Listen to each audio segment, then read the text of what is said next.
थोड़ा समय लगता है, बहुत दीर्घ रोग है ये हमारे, इसको बहुत लंबा ट्रीटमेंट है, अंतिम श्वास तक उपचार इसका चलेगा, अंतिम श्वास तक हमने सावधान रहना होगा। ये नहीं समझना कि हम जैसे 2-4 वर्ष भगत और सत्संग में आने से, ज्ञान सुनने से वो ये सोच बैठे कि मैं बिल्कुल ओके हो गया हूँ, सत्संग में आने की आवश्यकता नहीं है। नहीं, सत्संग में आपने आखिरी दम तक ही, आखिरी सांस तक भी कोशिश हो तो आइएगा, भगवान दया करें तो अवश्य आते रहिएगा, क्योंकि सत्संग से ज्ञान होता है। और हम संसारिक लोगों के साथ रहते हैं, वहाँ हमारी अंतःकरण में कुछ अवश्य मैल लग जाता है। चाहे हम कितने ही अच्छे व्यक्तियों में रहें तो भी मैल हमारे अंतःकरण में लगेगा।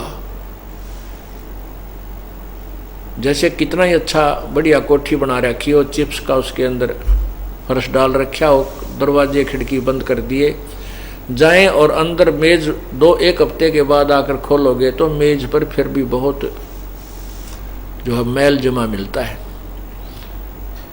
इसी प्रकार सत्संग में न आने से आपके अंतःकरण के अंदर मैल अवश्य लग जाता है, तो उसको साफ करने के लिए, पोछा मारने के लिए हमें सत्संग के वचनों की आवश्यकता पड़ती है। ये अवश्य लगाना चाहिए, अवश्य आना चाहिए।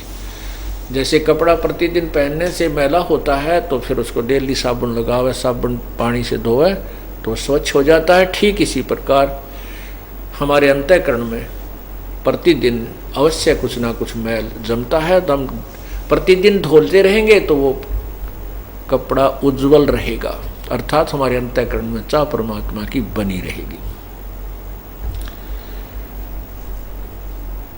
ऐसे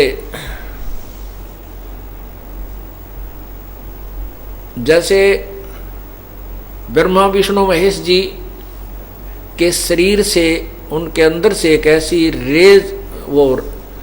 रेज निकल रही है सूक्ष्म, उनके अंदर से ऐसी एक व्यवस्था है जैसे वो अपने लोक में रहते हुए भी प्रत्येक प्राणी को प्रभावित रखते हैं।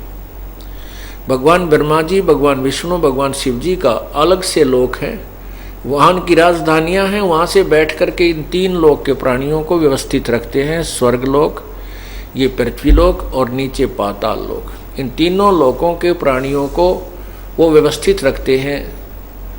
सृष्टि, सचिति, संहार, ये एक एक गुण से अपनी क्रिया करते रहते हैं। कैसे होती है? जैसे एक कमरे के अंदर एक मकान में 3 कमरे हैं, एक रसोई बनी हुई है, भोजनालय, और भोजनालय के अंदर छौंक लगा दिया, मिर्ची डाल के। उन मिर्चों का जो सूक्ष्म प्रभाव है वो प्रत्येक कमरे में जाकर के प्रभावित कर रहा है और वहाँ बैठे व्यक्तियों को छींकें आ रही हैं। मूल वस्तु, साकार वस्तु रसोई में थी, वो छौंक वहाँ लगा और उसकी सूक्ष्म जो प्रभाव था, उसका जो सूक्ष्म, उसकी जो शक्ति है, निराकार शक्ति जिसे कहते हैं, उसने जाकर के तीनों कमरों में बैठे व्यक्तियों को छीकम छीक कर दिया।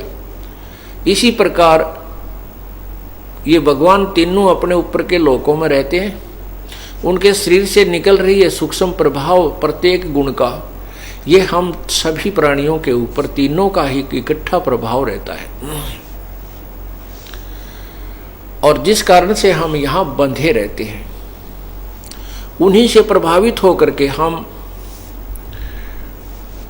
अपने कामों में व्यस्त रहते हैं, चिंता करते हैं कहीं ऐसा ना हो जाए, ऐसा ना हो जाए, और इन तीनों ने हमें बांध रखा है।